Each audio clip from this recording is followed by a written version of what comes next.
rather than lifting it up. As a venture capitalist cosplaying like he's a cowboy or something. I don't even know what a venture capitalist does most of the time. There he is, parading around his stupidity. Aaron, he's like a cop. Doesn't he like cosplay as a war hero?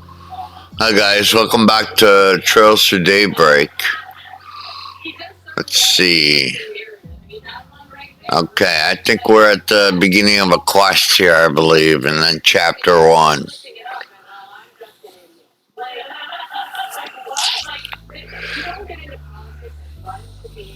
A congressman 6 times and a 2-time governor because you don't have a sense of ego and a sense of self. This is not, you don't continue to run for federal and statewide office if you don't feel like you have the brain. So his whole ho-hum, I'm just an idiot bit is getting a little bit.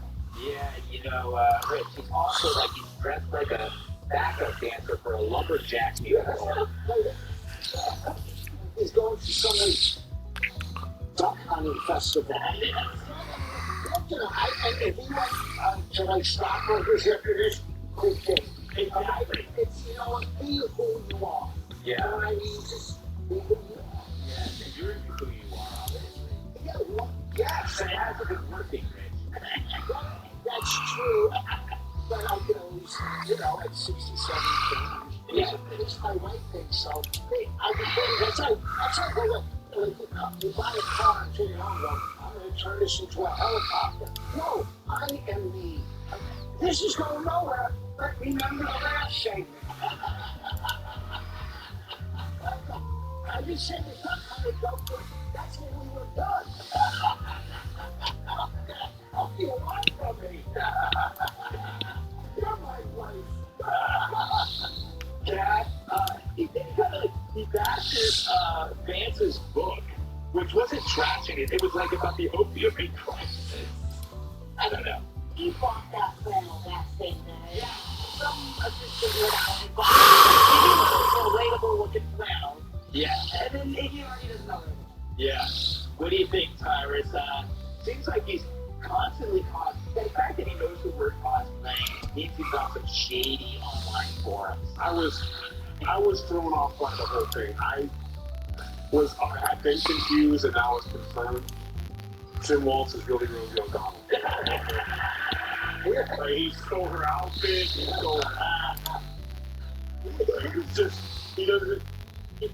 can't wear flannel that's not dirty. Yes. If you're a man, you can wear a flannel that's clean if you're a lesbian Catholic. Yeah. If not, you're a man. That's what that's the flannel you wear when you go antiquing. Yeah, like that's the flannel you wear like if it was too big for his husband, but he misses her and he wears it and it's not around.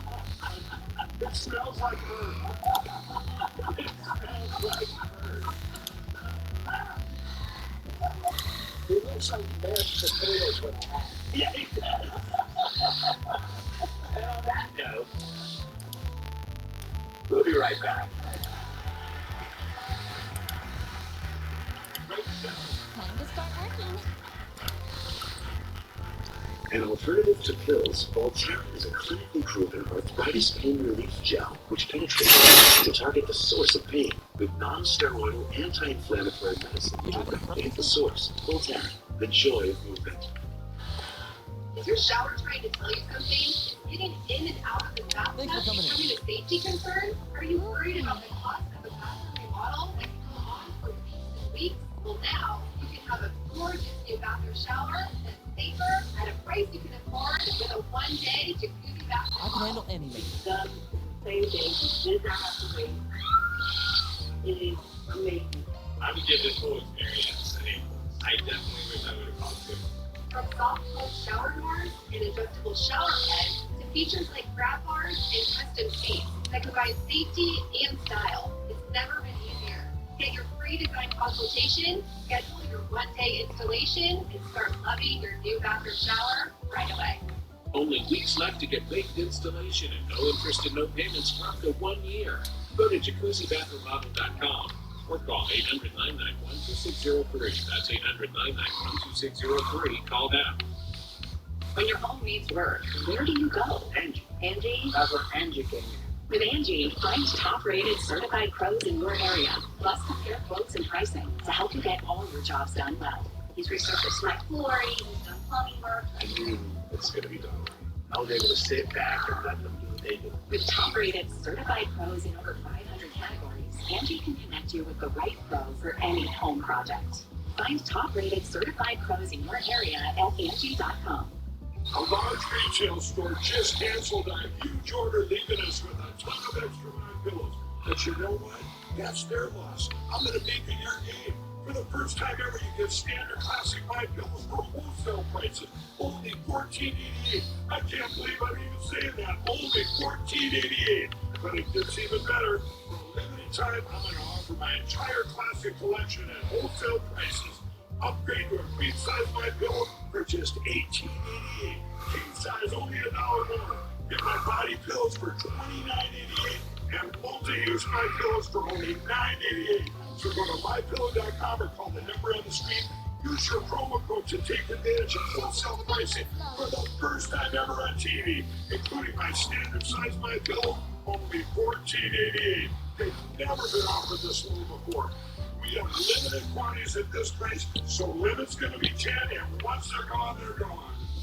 October celebration is Slotomania. The number one free slots game. 10 G's of amazing benefits and gifts. Get 10 free spins on the most favorite slots. You'll multiply your daily bonus by 10 and more. Download Slotomania to start your 10-day celebration. These men of means with a silver spoon. What would become of them? They discover Robin Hood Gold allows others to earn their heavy liberal rate in idle cash. They would descend into chaos. You two share something in common. What's that? Looks like I'm gonna start drinking. Sure thing. I'll tune up your orbit. Be your sister. What's the single element Your slot? dad cheated with my mom. These things. Check your local listings. For folks with gray hair, not anymore. With the new Alpacet Gray Attack, the easy-to-use shampoo for darker and thicker-looking hair day by day. Fight for your hair with the new Alpacet Gray Attack. Available at Amazon. This is an election year unlike any other. America is ready. And so are we. Democracy 24. Your freedom. Your vote.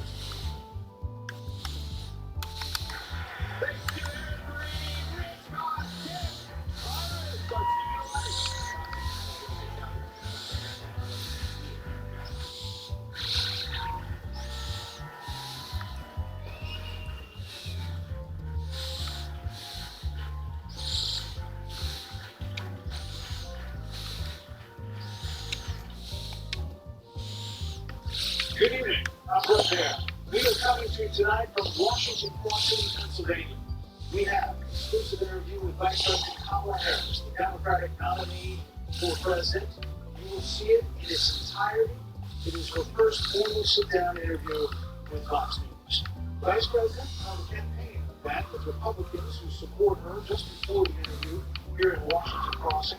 This is the spot that commemorates where George Washington crossed the Delaware River on Christmas 1776, the night before the Battle of Trenton. First look at today's other headlines. North Carolina's governor said nearly $100 million in relief aid has already been dispersed to people affected Sure by thing. Hurricane I'll Helene. tune up your orbit. Nearly What's the single 200,000 element from the slot? state and applied for federal assistance. Media reports that Israel say the Israeli government has decided on targets in Iran for potential retaliation over recent missile attacks by the Islamic Republic. One report says Israel has described its general attack plans to the West, but I can't give an update on That's a specific single plans. element slot. The Dow climbed 337 points today with another record close. The S&P 500 finished ahead 27. The Nasdaq was up 51. The latest Fox News poll out tonight has former President Donald Trump with a 2-point advantage nationally over Vice President Harris among right-wing voters. That flips the Democrats' 2-point edge in September. Now, to my exclusive interview with Vice President Harris. Madam Vice President, thank you for the time. Thank you. It's good for you today. Your voter pollsters all over the country and here in Pennsylvania, immigration is one of the key issues that they're looking at this election, and specifically the influx of illegal immigrants from more than 150 countries. many illegal immigrants would you estimate your administration has released into the country over the last 3.5 years? Well, I'm glad you raised the issue of immigration, because I agree with you. It is a topic of discussion that people want to rightly have. And, you know, I'm going to talk about it. Yeah, but give me just a number. You think it's 1 million, 3 million? Right. Let's just get to the point. Okay, the point is that we have a broken immigration system that needs to be reviewed. So your Homeland Security Secretary said that 80% of apprehensions, We have so 1% of 6 have been released into the country. Now, let me just finish. I'll get to the question. getting to answer. And when you came into office, your administration immediately reversed a number of border policies. Most significantly, the policy that required illegal immigrants to be detained for deportation, either in the U.S. or in Mexico. And you switched that policy. They were released from custody, awaiting trial. So instead, included in those were a large number of single men, adult men, who went on to commit heinous crimes. So, looking back, you regret the decision to terminate remain in Mexico at the beginning of your administration. At the beginning of our administration, within practically hours of taking the oath, the first bill that we offered Congress, before we worked on infrastructure, before the Inflation Reduction Act, before the Chips and Science Act, before the Bipartisan Safety Communities Act, the first bill, practically within hours of taking the oath, was a bill to fix our immigration system. This man, it was called the U.S. Citizenship Act of 2021. It's essentially a citizenship. You had the White House and the House and the Senate, and they didn't bring up that bill. To the contrary, and I'd like to finish. We recognized from day one that to the point of this being your first question, it is a priority for us as a nation and for the American people. And our focus has been on fixing a problem. And from day one, then, we have done a number of things, including to address our asylum system and put more resources, getting more judges. What we needed to do to tighten up penalties and increase penalties for illegal crossing. What we needed to do to deal with points of entry between border entry points. That's the work we did, and we worked on supporting what was a bipartisan effort, including some of the most conservative members of the United States Congress, to actually strengthen the border. That border bill would have put 1,500 more border agents at the border, which is why I believe the Border Patrol agents supported the bill. It would have allowed us to stem the flow of fentanyl coming into the United States, which is a scourge affecting people of every background, every geographic location, which are killing people.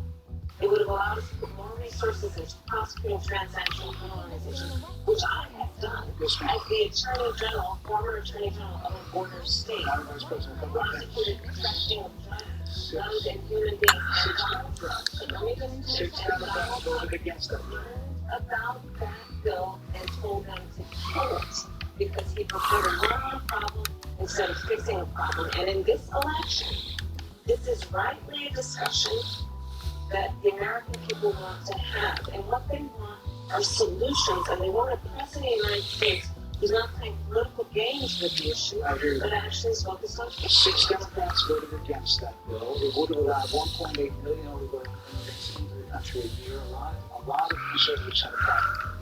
These are the 6 Democrats. But more importantly, back to the original premise, Jocelyn Mungiri, Rachel Warren, Lakin Riley, they are young women who were brutally assaulted and killed by some of the men who were released in the beginning of the administration, well before negotiated bipartisan bill. Former President Clinton actually referred to Lakin Riley Sunday campaigning for Georgia, saying if those men had been properly vetted, Lakin Riley probably would not have been killed. So if the movement comes, this is well before any negotiation. This is well before Donald Trump got involved in politics. This is a specific policy decision by your administration to release these men into the country. So what I'm saying to you, do you know that families an apology? Let me just say, first, that's a tragic business. There's no question about it. There's no question. Fuck. I can't imagine the pain that the families of those victims have experienced from a loss that should not have occurred. So that is true. It is also true that if a border security had actually been passed 9 months ago, it would be 9 months that we would have had more border agents at the border, more support for the folks who are working around the clock trying to hold it all together to ensure that no future harm would occur. And this election in 20 days will determine whether we have a president of the United States who actually cares more about fixing a problem, even if it is not to their political advantage in an election, because there was a solution grant. Madam Vice President, it was a policy decision in the early part of your administration. I will let one of the mothers talk about it. Take a listen. Because of the Biden-Harris administration open border policies patch and release, they were enrolled in the Alternatives to Detention program. This meant that they were released into the United States. It was not even a full 3 weeks later that they would take my daughter, Jocelyn, Ray's life. I believe the Biden-Harris administration open border policies are responsible for the death of my daughter. That's the early days. So do you owe them apologies? I should tell you that I'm so sorry for that. Sincerely. But let's talk about what is happening right now with an individual who does not want to participate in solutions. Let's talk about that as well. Right? In all fairness, I told you, I feel awful for what she and her family have experienced. During that time, you said repeatedly that the border was secure. When in your mind did it start to come?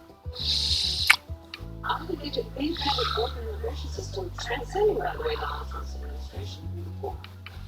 Let's all be honest about that. I have no pride in saying that this is a perfect immigration system. I think we all are. You await your next. But it needs to be fixed. We need more. I was just down at the border talking to border agents, and they will tell me, I'm sure you probably have nothing to investigate and you are a serious journalist. They will tell you we need more judges. We need to process those cases faster. We need the support for those cases that should be prosecuted. They need more resources, and Congress ultimately is the only place that that's going to get fixed, Brad. That's how the system works. That's the Congress's question. About 90 lawsuits that you send to the president. 90 of those are Trump policies. He's not going to stay here because there's other things to talk about. But you frequently talk to the Border Patrol Union for supporting the backlash of bill, and they did. They supported it. But they also just endorsed Donald Trump and said you can quote a failure of border security. Why do you think they said that? I think they're frustrated, and I get it. They want support. They want support, and that's what that border security bill would have done. These guys down at the border, these men and women, they're working hard. They're working around the clock. I get it. There's a lot of people that look back at what you said in 2019 when you first ran for president. And there have been changes, and you talked about some. When it comes to immigration, you supported allowing immigrants in the country if they to apply for driver's license, to qualify for free health needs to be enrolled in free health care. You still support those things? Listen, that was 5 years ago, and I'm very clear that I will follow the law. I make that statement over and over again, and as Vice President of the United States, that's exactly what I've done, not to mention before. If that's the case, you chose a runway to launch the governor of Minnesota who signed those very things in the state. So do you support that? We are very clear, and I am very clear, as is Tim Walz, that we must support and enforce federal law, and that is exactly what we are doing. So decriminalizing border crossings, like you said in 2019. I do not believe in decriminalizing border crossings, and I've not done that as Vice President. I will not do that as President. So these are evolutions that you have. But let's be very clear. I'm the only person who's running for President who's prosecuted transnational criminal organizations, from the Sinaloa cartel to the Guadalajara cartel to people who've trafficked in guns, drugs, and human beings. I have spent a significant part of my career going after people who present a threat to the safety of the American people and cross our border with the intent of doing us harm and cross our border illegally. And I will do that work as vice president. I take that work quite seriously. This is a time when voters, especially here in Pennsylvania, are inundated with commercials and ads they just want to stop because it's every commercial. But many of them add noise, but a few of them seem to break through. This particular one, Trump campaign, has got a lot of attention. Kamala supports taxpayer-funded sex cages for prisoners. Surgery. For prisoners. For prisoners. Every transgender inmate in the prison system would have access. So, are you still in support of using taxpayer dollars to help prison inmates who became illegal aliens transition to another job? I will follow the law. And it's a law that Donald Trump actually followed. You're probably familiar with, now it's a public report, that under Donald Trump's administration, these surgeries were available on a medical necessity basis to people in the federal prison system. And I think, frankly, that ad from the Trump campaign is a little bit of like throwing, stones when you're living in a glass house. The Trump aide said that he never advocated for that prison policy and no gender transition. Well, you have to take responsibility for what happened in your administration. That no surgeries happened in his It's presidency. Would you still advocate for using taxpayer dollars for gender I would reason? follow the law just as the government said. You would have the same spread. Like I said, I think it's really, he spent $20 million on those ads, trying to create a sense of fear in the voters because he actually has no plan in this election that is about focusing on the needs of the American people. Whereas, it's $20 million on that, on an issue that, as it relates to the biggest issues that affect the American people, it's really quite remote. And again, his policy was no different. Look at where we are though. I'm planning for the American people. I'm offering a plan to deal with affordable housing. I'm offering a plan to deal with what we need to do to strengthen small businesses. Hey, Mr. Goodmouth. I am offering a plan that is about taking care of young parents and giving them the support they need. My plans for the economy will strengthen the economy, as have been reviewed by 16 Nobel laureates. Goodbye. Goldman Sachs, Moody's, and recently the Wall Street Journal, which have all studied our plans and have indicated my plans for our economy would strengthen our economy. His would make them weaker, would ignite inflation, and invite a recession by the middle of next year. Those are the factors. On the economy, then they trust you. I think that when you look at an analysis of our plans for what we would do as President of the United States, it has been clear to those who study and understand how economic policy works that moving forward, because I do believe the American people are ready to turn the page on the divisiveness and the type of rhetoric that has come out of Donald Trump. Goodbye. Charting a way forward. They want a president who has a plan for the future and a plan that is sound and will strengthen Goodbye. our country. My plan for the economy does exactly that. His plan would be again to give tax cuts to billionaires and the biggest corporations in our country and blow our deficit. Yes, I'm sure you said John Page. You were asked on 2 different shows last week what he was We can learn something differently than during the past 4 years.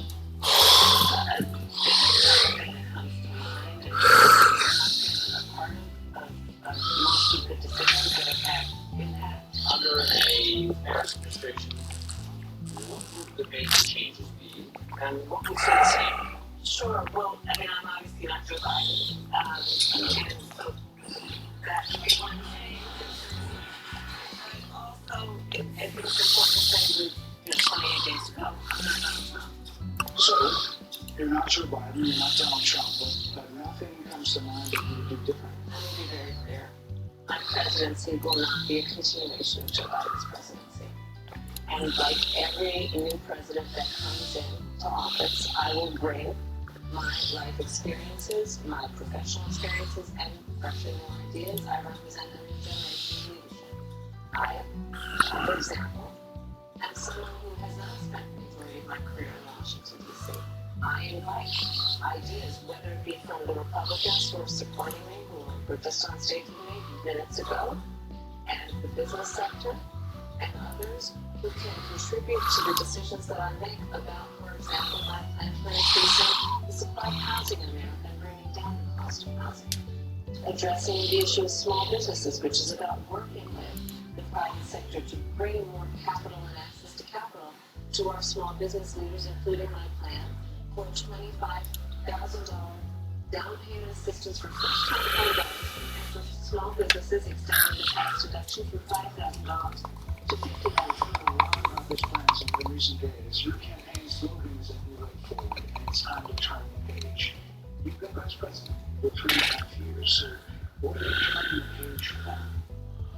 Well, first of all, turning the page from the last decade in which we've been burdened with the kind of rhetoric coming from Donald Trump that has been designed and implemented to divide our country and have Americans literally point fingers at each other. With rhetoric and an approach to leadership that suggests that the strength of a leader is based on who you beat down instead of what we all know. The strength of leadership is based on who you lift up.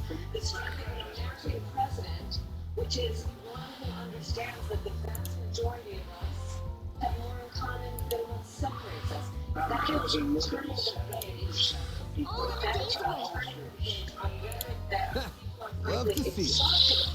People are exhausted of. The country is on.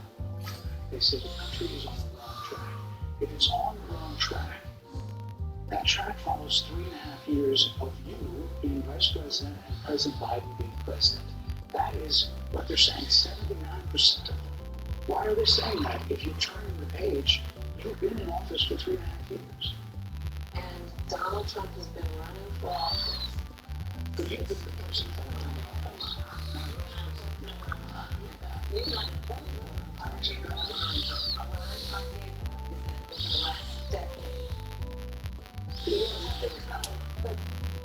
Listen, over the last decade, it is clear to me, and certainly the Republicans who are on stage with me, the former chief of staff to the president, Donald Trump, the former defense secretaries, national security advisor, and his vice president, warn that he is unfit to serve, that he is unstable, that he is dangerous, and that people are exhausted with someone who professes to be a leader who spends full time demeaning and engaging in personal grievances and being about instead of bringing American people. People are exhausted. That's the case.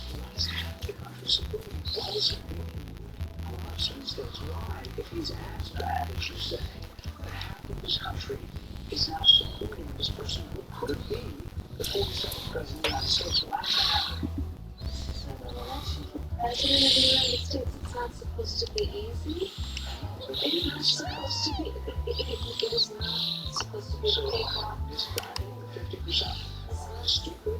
We're not never say that about the American people. And in fact, if you listen to Donald Trump, if you watch any of his rallies, he's always tends to demean and diminish the American people. He's the one who talks about an enemy within. An enemy within. Talking about the American people, suggesting he would turn the American military on the American people. We asked that question to the former president today. I spoke to her at a town hall, and this is how he responded. I heard about that. They were saying I was threatening. I'm not threatening anybody. They're the ones doing the threatening. They do phony investigations. I've been investigated more than Alphonse Capone, who was the greatest man.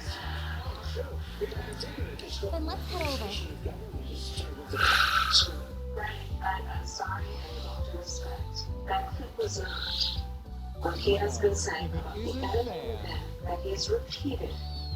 When he's speaking about the American people, that's not what he just showed. He was asked, What are you in the mood for? I didn't show that, and here's the bottom line. He has repeated it many times, and you and I both know that. And you and I both know that he's talked about turning the American military on the American people. He has talked about going after people who are engaged in peaceful protests. He's talked about locking people up because they disagree with him. This is a democracy. And in a democracy, the President of the United States, in the United States of America, should be willing to be able to handle criticism without saying he blocked people for doing it. And this is what is at stake, which is why you have someone like the former chairman of the Joint Chiefs of Staff saying what Mark Milley has said about Donald Trump being a threat to the United States of America. He's quoted in the Bible will put that way, yes. Let me ask you this, Madam Vice President. You call Donald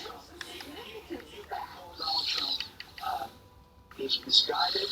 You say now He's unstable. stable. He is unstable. He's not well. You say he's mentally not stable. He's not Let me ask you this. That Joe Biden was on his team, that ran around circles on his staff. When did you first notice that President Biden's mental faculties appeared to Joe Biden, I have watched him from the Oval Office to the Situation Room, and he has the judgment and the experience to do exactly what he has done in making very important decisions on behalf of the American people. Joe Biden is not on the ballot. I understand. And Donald Trump is, and Donald Trump is. All right, let's save this. This is not the same Joe Biden that we saw on the debate stage. It's on the I ballot. understand. You met with him at least once a week for 3.5 years. You didn't have any concerns. I think the American people have a concern about Donald Trump, which is why the people who know him best, including leaders of our national security community, have always spoken out, even people who worked for him in the Oval Office, worked with him in the Situation Room, and have said he is unfit and dangerous and should never be president of the United States again, including his former vice president, which is why the job was open for him to choose another running mate. So that is a fact. That is a fact. Madam Vice President, two more things. You were asked in 60 Minutes about the biggest threat that the world faces, that the U.S. faces. This is what you said. Which foreign country do you consider to be our greatest adversary? I think there's an obvious one in mind, which is Iran. Iran has America's weapons hands. Okay? This attack on Israel, 200 ballistic missiles. What we need to do to ensure that Iran never achieves the ability to be a nuclear power, that is one of my highest priorities. A number of experts thought you would say China. Young Bob Redred said that. But you said Iran. If that's the case, when you say to critics who look at the actions of your administration and say you're not acting like Iran is the number one threat? Well, I will tell you most recently, whether it was in April or in October, in several hours on each occasion, that Iran posed a threat to Israel. I was there.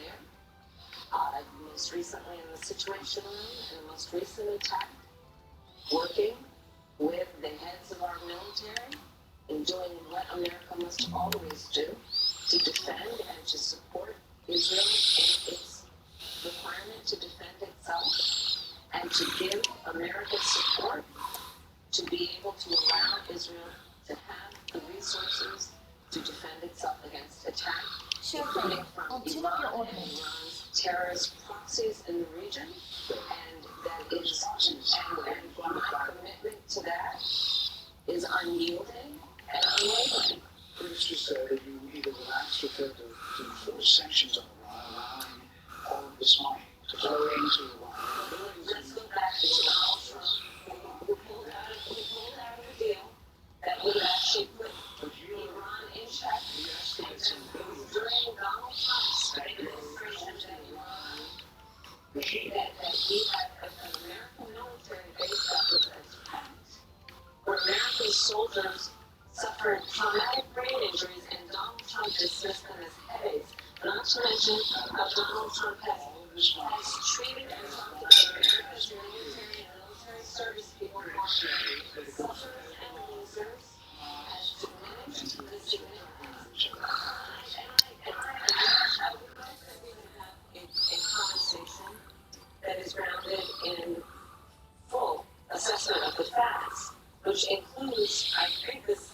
is supposed to be about the choices that your viewers should be presented about this election, and the contrast is important. Yes, ma'am. And on the subject of Iran, I am offering what should be an important contrast that is presented for both legislature. Look at what the administration did and say, and think that Vice President is working you very hard here. It should be good. Save it. Donald Trump. There are a lot of things that people Excellent. We'll catch you guys on the next one. All right. Peace. Short one this time. And you will see that I have 80 pages of policies that are quite comprehensive and should be accessible to anyone who would like to read them. And it includes what I intend to do about affordable